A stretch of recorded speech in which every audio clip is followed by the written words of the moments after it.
I still remember the first time I opened an ancient gospel that wasn't in the Bible. It wasn't in a church. It wasn't even in a religious setting. Late at night, when I stumbled across a passage from the Gospel of Thomas, a single line that stopped me cold. Split a piece of wood, and I am there. No miracles, no commandments, just something mysterious and strangely intimate. I'd grown up with a certain picture of Jesus, maybe you did too, the Sunday school version, the one who walked on water, died for sins, and rose again. But this was different. This wasn't the Jesus standing on a mountaintop preaching to thousands. This was a voice, quiet, haunting, deeply human, speaking straight to the soul. And that led me to a bigger question. What else had I never been told? Because as it turns out, there are dozens of ancient writings about Jesus, real, historical texts that didn't make it into the Bible. Some were hidden, others were banned. Many were forgotten for nearly 2,000 years, and what they reveal about Jesus is not only shocking, it's personal. In this video, we're going to uncover the forbidden gospels, the lost sayings, and the suppressed teachings that paint a very different picture of Jesus. One that's more mysterious, more radical, and maybe even more real than what we thought we knew. But fair warning, once you see this side of Jesus, you may never see him the same way again. What if we've been told only part of the story? For over 2,000 years, billions have followed the teachings of Jesus of Nazareth. But what if much of what we know has been filtered, not by accident, but by design? While the Bible remains the most widely read book in history, it is not the only source that speaks of Jesus. There are ancient texts, some lost for centuries, others deliberately suppressed, that present a different picture.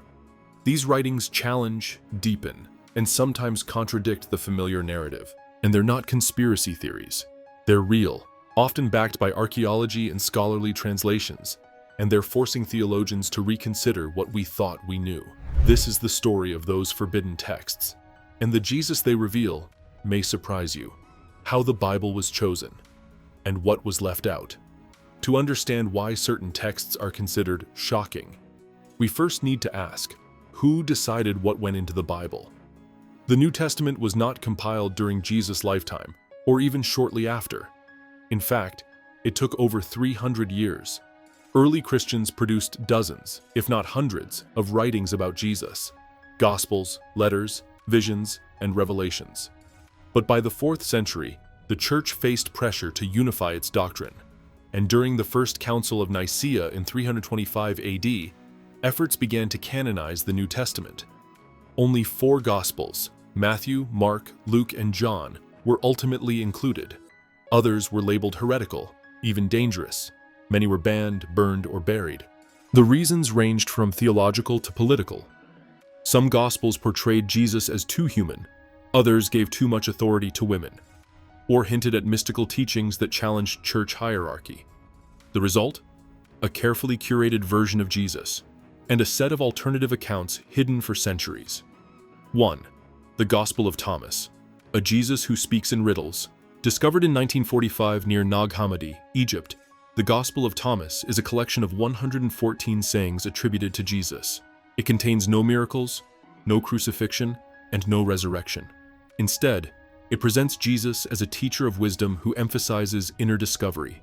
Split a piece of wood, and I am there. Lift the stone, and you will find me.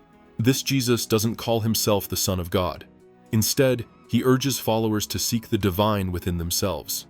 Salvation isn't about belief in doctrine, but about awakening to truth. To traditional Christianity, this was a threat. If divine truth is found within, what role does the church play? That may explain why the Gospel of Thomas was buried, possibly by early monks seeking to preserve it while avoiding persecution. Today, scholars see it not as heresy, but as a window into the mystical dimension of Jesus, one that invites self-awareness rather than fear or submission. 2. The Gospel of Judas, a betrayal or a divine plan. In 2006, the world was stunned when National Geographic published a newly restored manuscript, the Gospel of Judas. Written in Coptic and dating back to the 2nd century, it tells a story unlike any told before. In this account, Judas is not the villain. He's the one disciple who understands Jesus fully. Jesus asks him to betray him, not as an act of treachery, but as a fulfillment of divine purpose. You will exceed all of them, for you will sacrifice the man that clothes me. Here, Jesus refers to his physical body as a temporary garment. His mission is to transcend it, and Judas helps him do that. The implication is staggering. Judas didn't act out of greed or evil, but out of obedience to Jesus' secret instruction. This gospel undermines centuries of theology built on sin, guilt, and betrayal.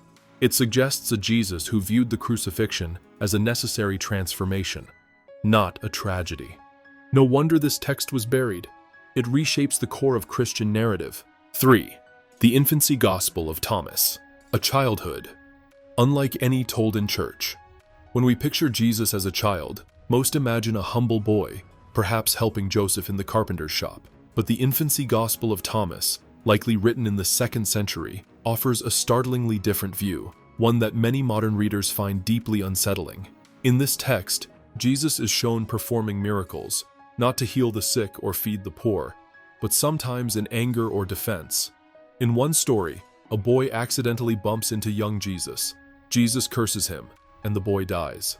When adults scold Jesus, they too face divine punishment. This child Jesus, when 5 years old, made 12 sparrows of clay, and it was the Sabbath. When a Jewish man saw him, he said to Joseph, "See, your child is doing what is not lawful on the Sabbath." Jesus clapped his hands and cried to the sparrows, "Fly," and they came to life and flew away. What does this story suggest? A Jesus with raw, unchecked power, divine, but still learning, not a symbol of perfection, but of process.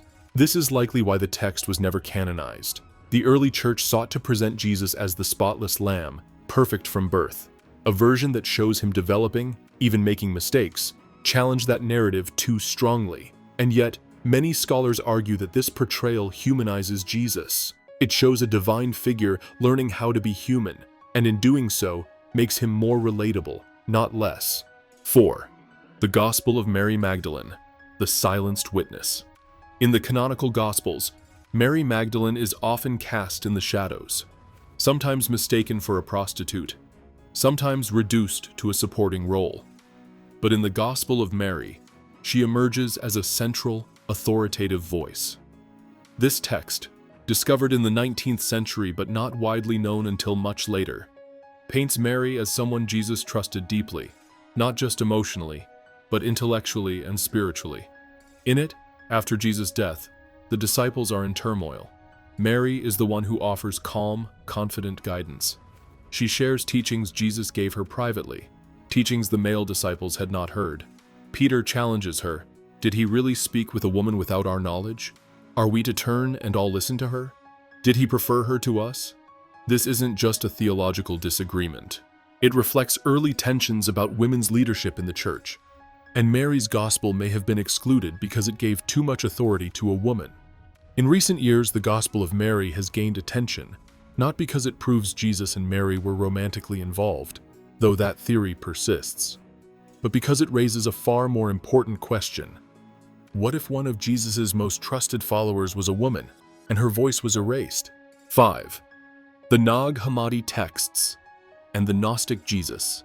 In 1945, in the Egyptian desert near Nag Hammadi, a farmer named Muhammad al-Saman made a discovery that would rewrite the history of early Christianity. He found a sealed jar containing 13 leather-bound papyrus codices, over 50 texts in total. Many of these were previously unknown to scholars, written in Coptic, and dated to the 2nd and 3rd centuries. These texts are now known collectively as the Nag Hammadi Library, and they represent a branch of early Christianity called Gnosticism. The Gnostics believed that true salvation came not through blind faith, but through gnosis, inner knowledge of the divine. They saw the physical world as flawed or illusory, and they believed Jesus came not just to die for sins, but to awaken the divine spark within each person. In texts like the Gospel of Truth, the Sophia of Jesus Christ, and the Dialogue of the Savior, Jesus is portrayed not as a sacrifice, but as a revealer of forgotten wisdom. His message is deeply mystical, often cryptic, and focused on self-realization. Ignorance is the mother of all evil. knowing oneself is the path to freedom. These writings were suppressed because they did not fit the emerging church's need for structure, hierarchy, and obedience. A Jesus who tells you to seek the truth within is harder to control than one who tells you to submit to external authority. So why were these texts hidden? To many modern readers, the obvious question arises: if these texts are so ancient and thought-provoking, why were they excluded in the first place? The answer is a combination of theology, politics, and power. By the 4th century, Christianity was no longer a fringe sect. It was becoming an official religion of the Roman Empire. With that shift came the need for unity: doctrinal, structural, and social. Competing interpretations of Jesus created confusion and division, so the Church took steps to establish an orthodox canon, a version of Christianity that could be taught, defended, and enforced. Writings that emphasized mystical experience, inner freedom, or feminine leadership were seen as dangerous. Gnostic texts, in particular, blurred the line between human and divine, often downplaying sin and emphasizing personal awakening over obedience. Furthermore, many of the shocking Gospels didn't offer clear rules or rituals. They lacked the institutional framework that bishops and councils needed to build an authoritative church. A gospel that says, "Split wood and you'll find me," doesn't give you a hierarchy. It gives you mystery, and mystery doesn't build empires. So the decision was made. The canonical Gospels were preserved, copied, and distributed. The rest were labeled heretical, apocryphal, or simply forgotten. Some were banned, others were destroyed. A few were hidden in caves, jars, and remote libraries, waiting to be discovered.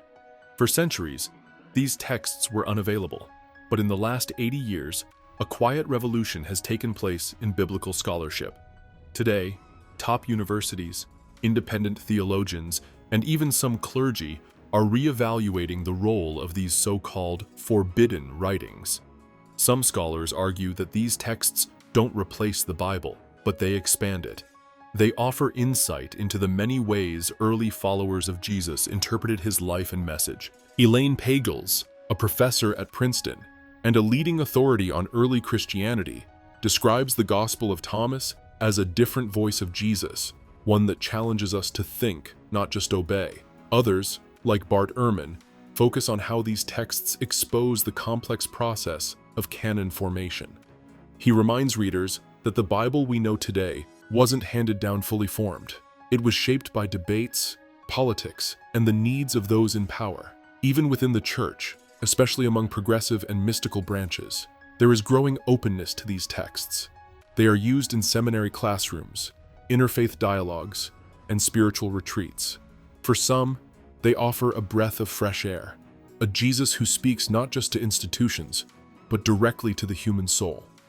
So what do we do with all of this? If Jesus really said these other things, if he taught truths that didn't make it into the Bible, does that mean Christianity is flawed? Not necessarily. These discoveries don't invalidate the traditional faith, but they do invite believers to go deeper, to see Jesus not just as a doctrine to accept, but as a mystery to explore. The Jesus of these ancient texts is still compassionate, still wise, still challenging, but he's also more dynamic. He questions authority, praises the feminine, honors inner knowing, and teaches with paradox and poetry. For modern believers, this can be both thrilling and unsettling.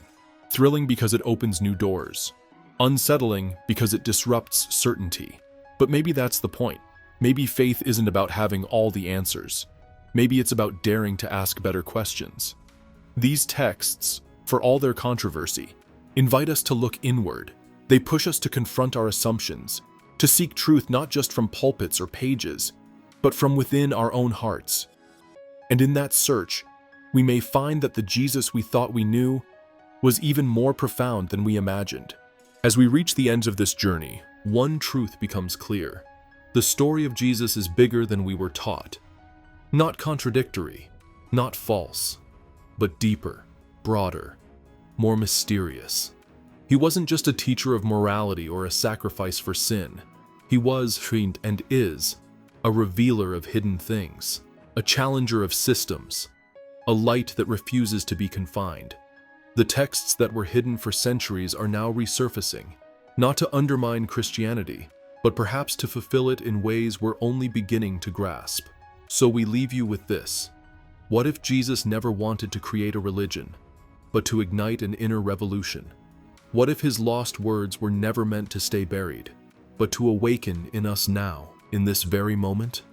If this video stirred something in you, if you're hungry for more than tradition, if you believe that ancient truth still has power today, then stay with us. Like this video, comment below. What part surprised you the most? Subscribe, because in upcoming videos, we'll explore the missing prophecies of Jesus, the women erased from early Christianity, and the forgotten face of faith. This is just the beginning. The story isn't over, and maybe it never was.